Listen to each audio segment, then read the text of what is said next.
G'day. Welcome to Lunch Money. We are your online and social media home for workouts, special situations and capital raising professionals. My name's Nick Samios. I am the director and fund manager here at Hermes Capital, and every week I am your Lunch Money host. We've been doing Lunch Money. We started it when the lockdowns began. And even though we've got a little bit of freedom here in New South Wales, I still can't cross borders. So as long as I can't cross borders, we're going to do it remotely like this with Lunch Money. We live in times of uncertainty, and we all want to know what's around the corner, what's going to happen next, and when it's going to happen. Halloween's coming up, and I was thinking that wanting to know what's in the future is a little bit like when you were a kid and wanting to know what's inside a mysterious and old abandoned building. You're a little kid, you'd walk past that old mysterious abandoned building. You'd want to know, first you'd have to find the courage to look inside, because is that old building full of terrors, or is it full of hidden treasure? But then, having sort of plucked up the courage to look inside, you then need to find the right window that lets you see through the darkness and to make sure you can get a good enough view in there to see what's really going on. Well, our guests today have a window through which we can peer into the future. Gayle Dickerson and Ryan Eagle are both partners at KPMG. KPMG regularly publishes some research called Distance to Default. And Gayle and Ryan have been very generous and kind enough to step us through KPMG's Distance to Default report. And I'm going to start off by introducing Gayle. G'day, Gayle. How are you? Great, thanks. I'm good, Nick. Thanks for inviting us along today. We should really actually probably be out for lunch. Oh, we absolutely should. We've opened up, but no, thanks. Very delighted to be here. Tell me, what has anything changed for you this week? I mean, have you been out, or what's the story?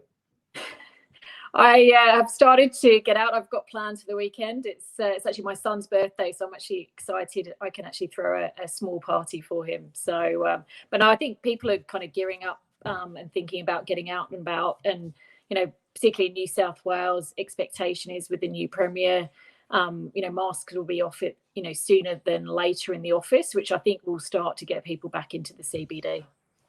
Right, yeah, because I guess particularly with the larger firms, it's always been a bit of a challenge. All those restaurants and cafes in the bottom of your building, they certainly want to get some of that sweet KPMG coin. Listen, we'll bring Ryan in as well. G'day, Ryan. What about yourself? I'm very well, Nick. Thanks for having us on. No, I haven't been in the CBD yet this week, but need to get there in the next week or two. It's actually been a year, Ryan, since I had you on the show. Can you believe that? I mean, it was. This whole thing, this whole COVID thing's just a black hole. I should say that both Gayle and Ryan are partners at KPMG in the restructuring, turnaround, and insolvency area. Gayle, you've got some specialties in. I think you said in retail and consumer products, but obviously you've been across all sorts of stuff. I know that recently you were on that McWilliams wine matter, and that would have been that certainly would have been an adventure. And I know, Ryan, apart from the corporate restructuring, what have you, you also do a little bit on deal advisory as well. I guess I'll start with you, Gayle. What just tell us a little bit about what sort of right in your bailiwick. Yeah, so predominantly kind of mid-market restructuring. That's what I've been focusing on, and I say a lot of activity at the moment is more supporting some of our front-end transactions. The pipeline in terms of M&A, deal activity, and I'm recently working on administration of a large disability services provider, and again, been very strong interest in that organisation. So, I think that's a sign of the times, and some of that will be reflected in some of the analysis that we'll share with you today. Well, that's very interesting, because I've got actually a headline here. That just throw up that headline number 4. Let's see what Gayle's got to say about this. A little bit, I can't remember where that comes from, but hundreds of staff and participants of Disability Services Australia face an uncertain future. It's an interesting space there, isn't it? Because there's been the NDIS and what have you. And what I guess there's a lot of sort of government external factors impacting that sort of a job? That's right. And, I think there will be potentially consolidation in the space, as parties kind of ramp up. There's a lot of strong not-for-profits, but also a range of for-profits. And, while the NDIS scheme, has come into play and has been successful, clearly, there's some areas where further work's required. DSA in particular had some special kind of dynamics, and particularly in relation to some industrial relations, which led them to this position. But it's a space where there's a lot of interest across the board, and from some of the larger health players, looking to expand in terms of what they do, as well as the larger not-for-profits looking to grow in terms of the scale and geography. So it's it's very interesting. Okay. And Ryan, I know that obviously you do a lot of restructuring, formal and formal and informal insolvency, but I guess whenever sort of your name's crossed my desk, it's often on the deal advisory or sort of transactions. So there'd be a lot of that this year, I would have thought. Yeah, focus on what we call the alternate capital space, so lenders such as Hermes and a range of others. Really, since we spoke a year ago, Nick, it's been really a reorganising of lending on many situations. A number of those have been real estate, and not really insolvency situations, but a changing of financing structure, whether it's to do with construction or new projects, and then a little bit of work in logistics and plant and equipment on that deal advisory and lending structuring. Okay. I mean, look, I know that we're going to talk about it a little bit. I mean, the market is awash with capital. There's no doubt about that. I also have a theory. I mean, people in the insolvency space are all saying, well, it's all quiet until the ATO does something and until the banks do something. But I suspect that the banks have probably migrated a lot of what could potentially become problem loans down the track to funds and second tier funders and all that sort of stuff. So I'd say you're in exactly the right place. Listen, we're going to dive into this, your distance to default stuff. I just firstly want to say, and I'm just a little word for you, the people watching live, if you throw in a good question for Ryan or Gayle, we're going to give away some books. I think if we've got the books graphic, there you go. So we had Mike House as a guest a little while ago, and he's written 2 fantastic books on personal leadership, thriving and adapting. And we've got a couple of those books, and we're going to get them. They're signed by Mike, and we're going to get them to anybody who happens to ask a good question. So you are live. That's a special thing for the people that watch live. All right, listen, let's go to Gayle. And can you tell us what is distance to default all about? Okay, great. Thanks, Nick. So distance to default, or I'll just call it D to D. And if you Google KPMG D to D, you can have a look at the last 5 or 6 years of reports that we've been issuing in more detail. But D to D is a different perspective on the concept of default. So most of us know default as an event, or when a company declares its inability to pay its debts as and when they fall due, which often leads to insolvency. And it's often focused in hindsight in terms of those issues that cause the default. However, prior to default and ahead of time, it can be difficult to discriminate unambiguously between those companies.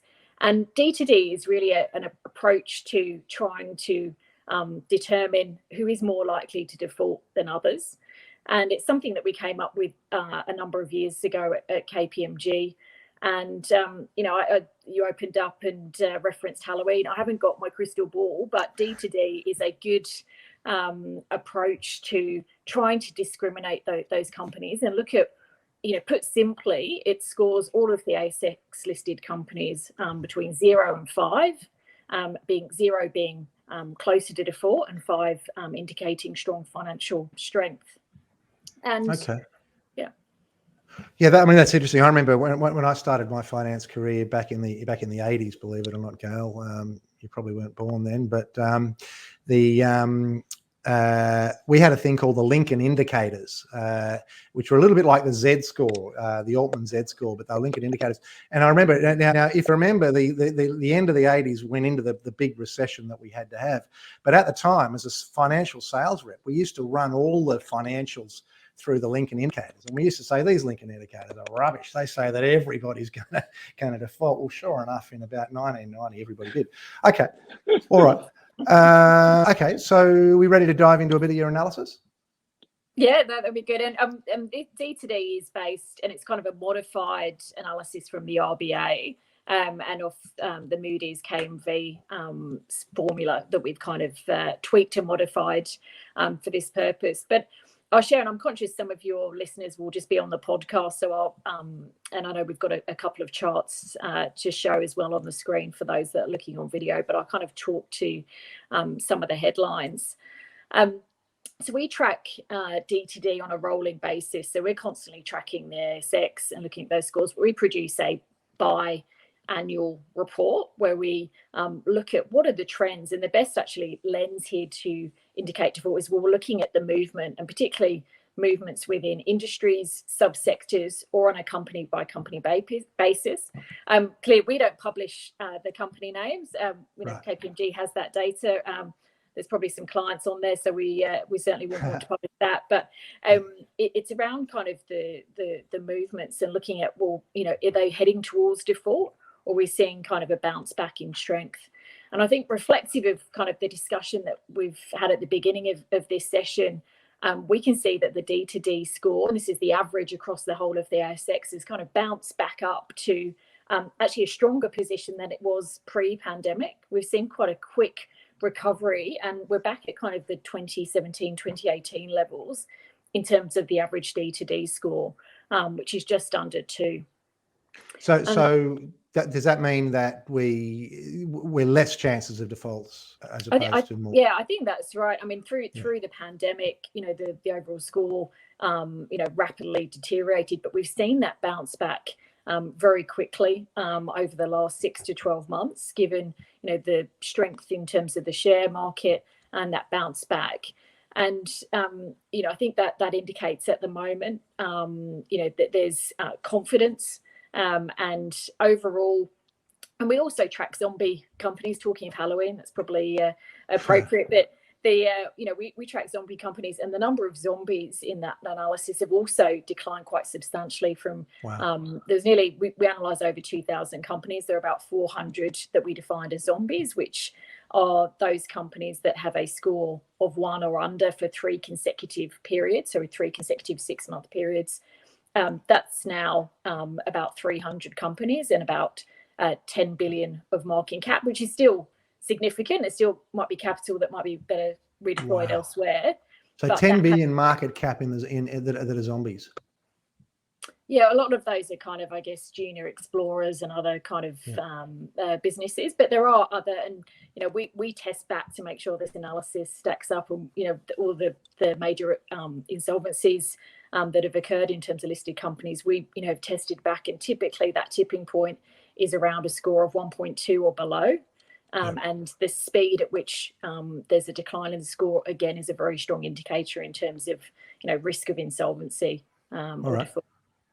Well, let's go to your first slide, and it is right there. Okay, talk us through that one. So I think, I've touched on this, I guess, in terms of the basis of D2D, and it combines kind of the static historical information that we look at, but also overlays the share price and volatility, which gives us a really kind of robust indication around kind of movements and likelihood in terms of default. And effectively, having a look at the debt compared to the market value of a company. I'll just move on to the next slide, which I touched on as well in my kind of opening. But you can see on that slide the bounce back in the D2D score has been quite strong, from that low last year. Okay. All right. Okay. And then what? Okay. So just for the listeners at home, so we've got, what year is that? I need to put my glasses on. What year is that it we came down. Yeah, so June 2020, the scores obviously reduced. So we've gone from 1.9 December 2019, when everything was fine, except in Wuhan perhaps. And then we've gone to, that score's almost halved in June 2020. And then it's sort of been steadily rising since December and through to September 2021. So even the lockdowns, lockdown 2.0 doesn't really seem to have terribly much. That's right, and we've also tracked the lockdowns compared to levels of insolvency in New South Wales and Victoria, and again, there just hasn't been a spike, in insolvency numbers. So, the score of 1, which was kind of the low, and that's the all-time low that we've seen on D2D, but the economy's kind of bounced back, and the D2D scores bounced back to even stronger than before the pandemic. Okay, I wonder. We'll move on to your next slide in just one moment. But I just wondered. Well, maybe I'll ask you, Ryan. I mean, we obviously, as financiers, we look at a lot of financial statements. That's what we do. And it's. I guess it's remarkable, or some may say unremarkable. How many of those financial statements, if you put a line through, the JobKeeper or whatever government support they might be, a lot of these companies are in the red. I mean, are you seeing much of that as well?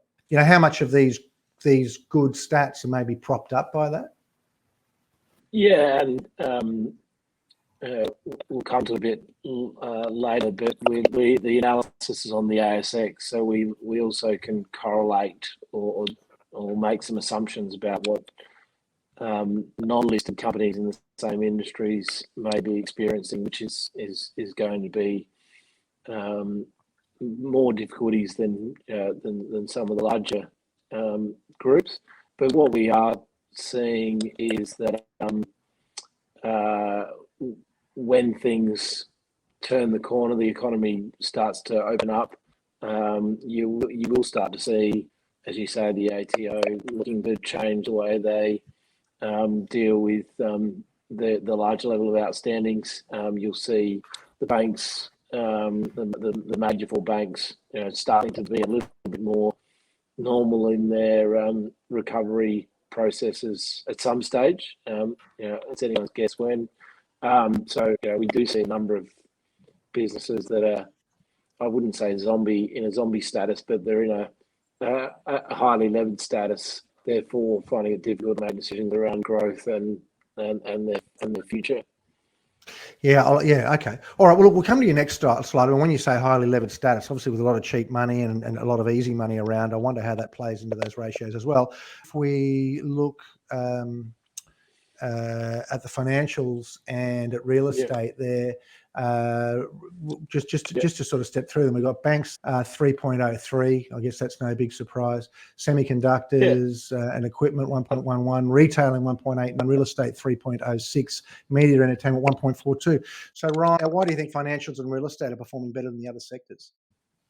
Yeah, so if you unpack financials on the ASX, which includes the big banks, what they're seeing is high levels of savings from their customers, buoyant economy, very low level of provisions, and a property market that's continuing to go up.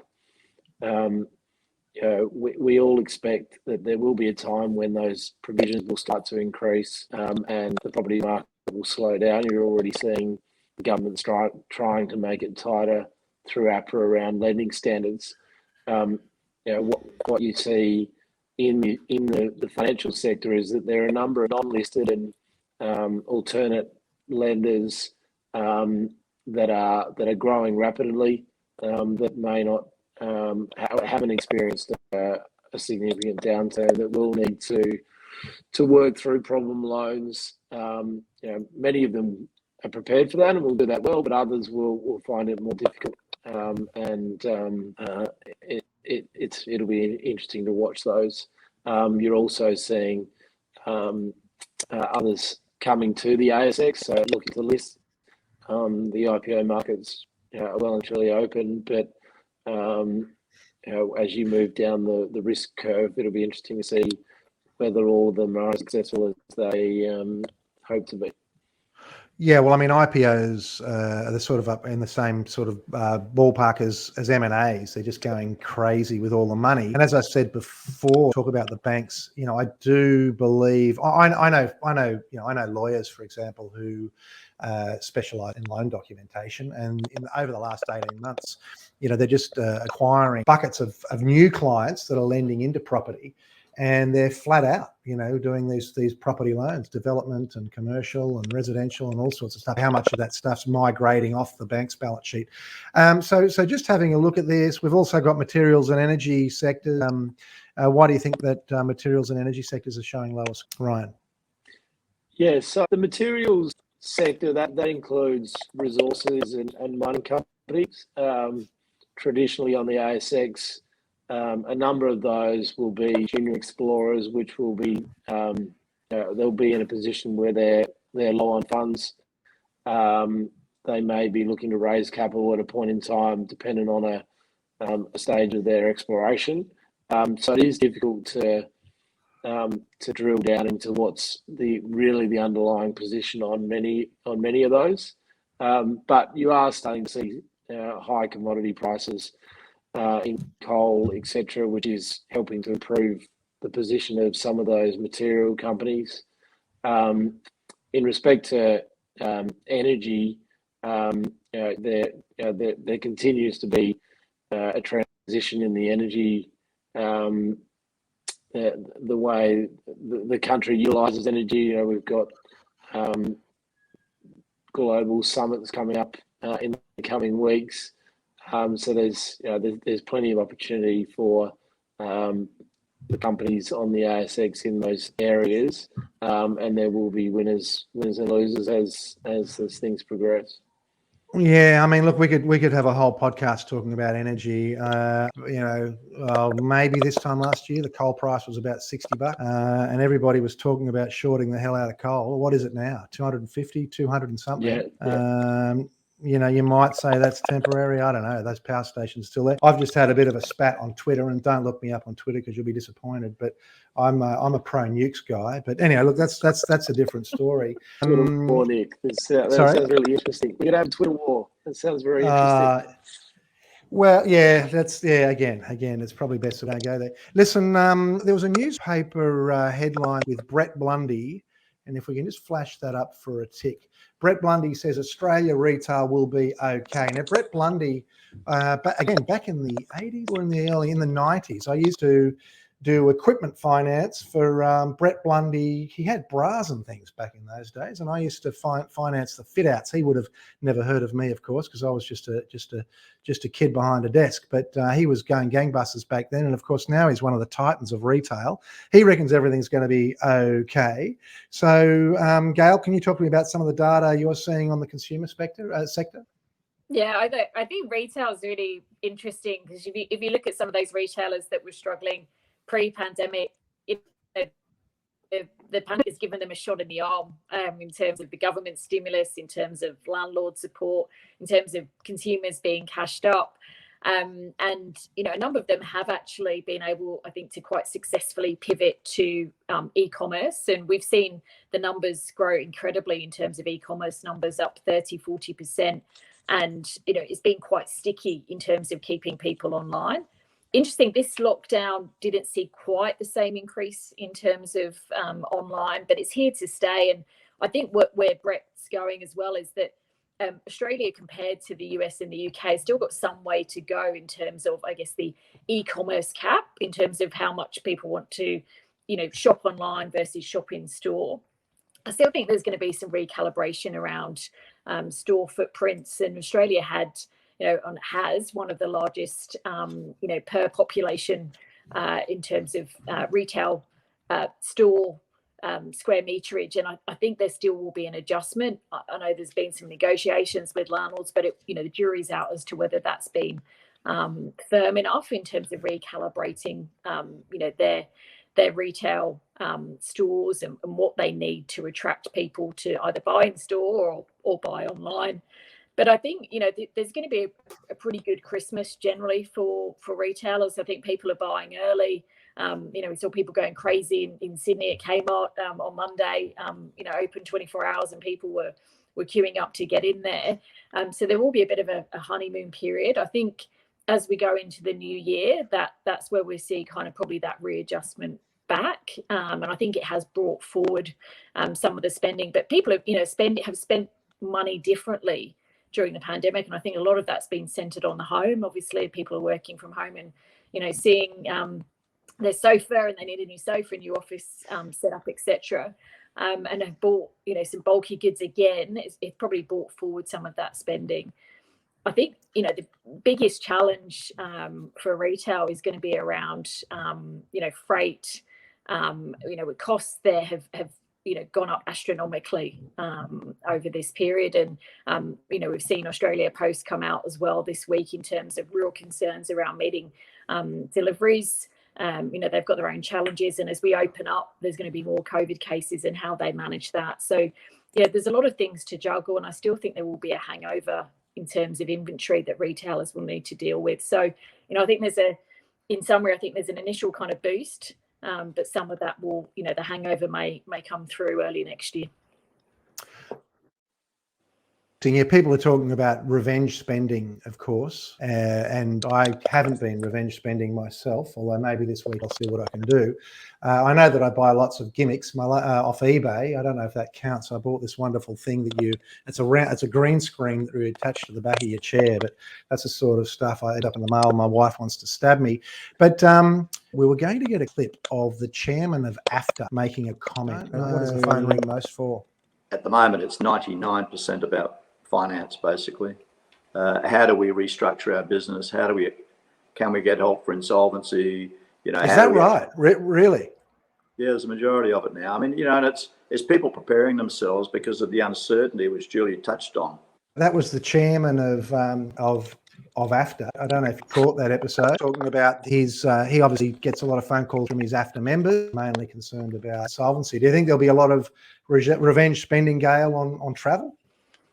Oh, I think so. I mean, the paper again today, there's, the commentary around, the great resignation wave that we're expecting to see, where people, and particularly I think some of our younger people, and, KPMG has a lot of graduates, and, they haven't been able to go overseas or travel for the last couple of years. So, I think that there will be a spike. I mean, I think regional tourism in Australia, people still will be quite concerned to get on planes overseas. I think there'll be costs, associated with that, and it's still a bit unknown as to whether you're going to have to get to the airport 8 hours before you fly internationally, for example. But I think from a tourism, from a hospitality perspective, some of those regional towns will benefit incredibly from reopening.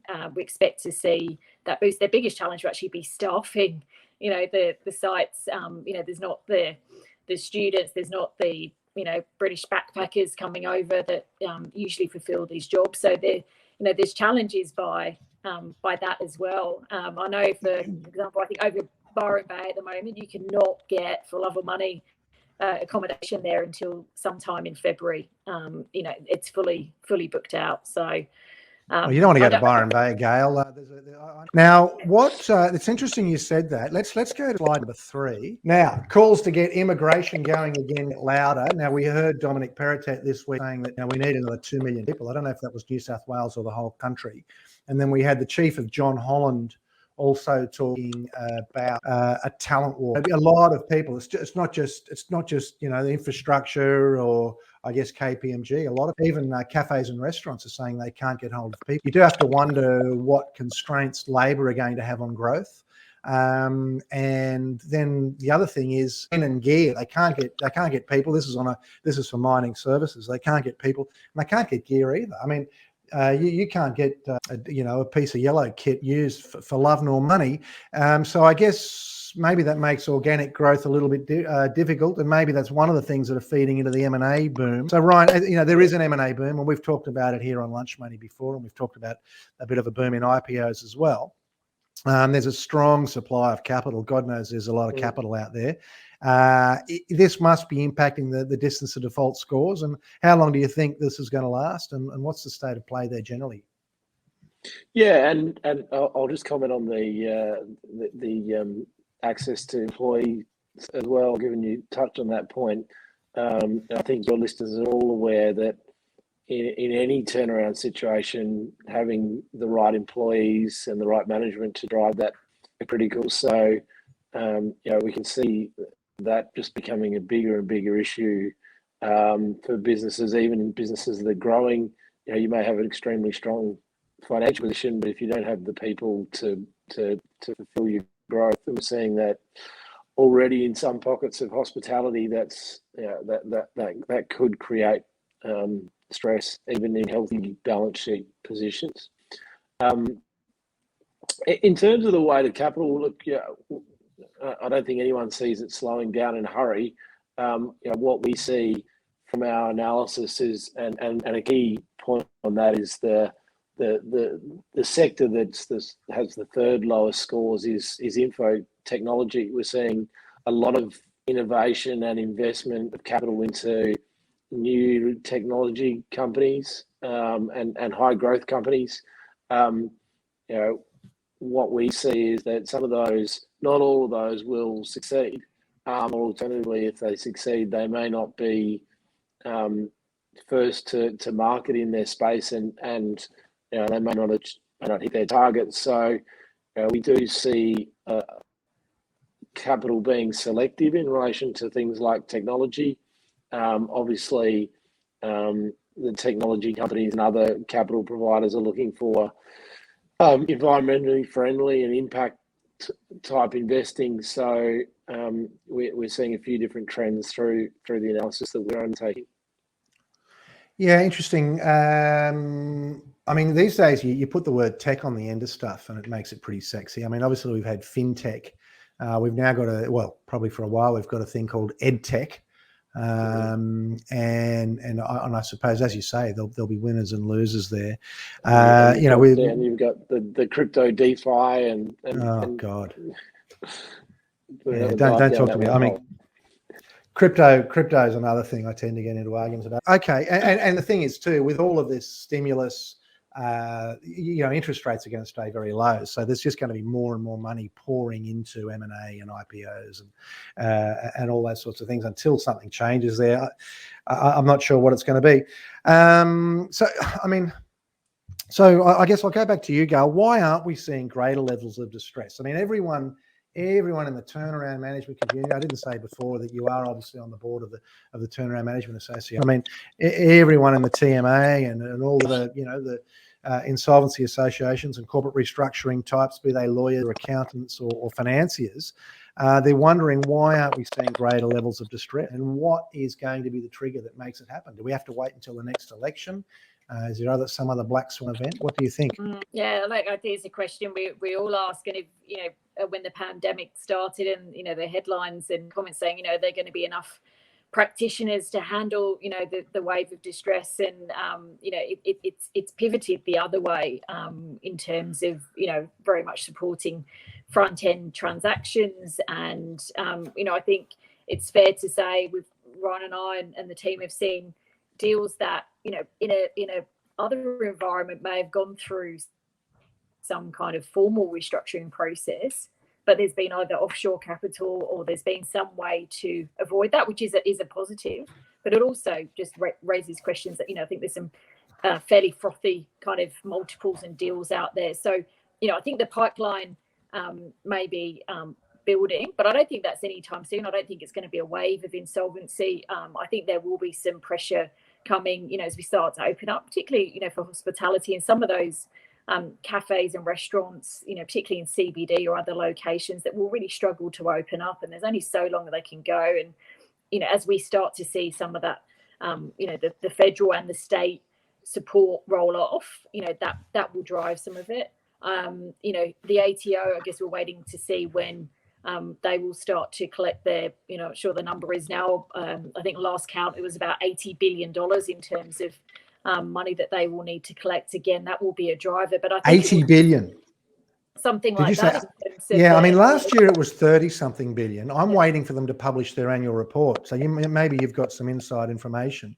But I thought that it would possibly double. Well, let me ask you, Ryan. I was listening to a wonderful show on Twitter Spaces last night. It's on every 5 o'clock every week, every Thursday night. It's a bunch of fund managers, and there's a journo there, Paul Colgan. I don't know. It's called the BIP Show on Thursday nights.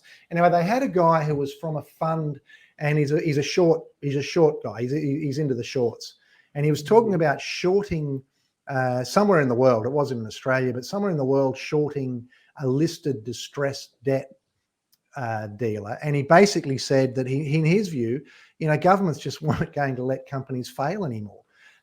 So, with that in mind, what's your take on that same question about why we're not seeing a greater level of distress? And would you short a distressed debt fund? It sounds like fun, but I'd like to see it play out.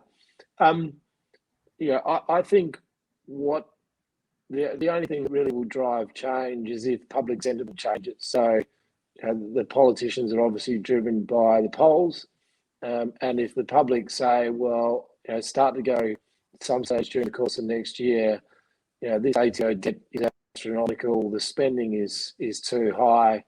We want our government to start turning the economy or starting to think about these debt levels. That's the only way that will start to change. These media reports that come out have been coming out over the last several years about the astronomical growth in the ATO debt levels. It doesn't create any negative publicity.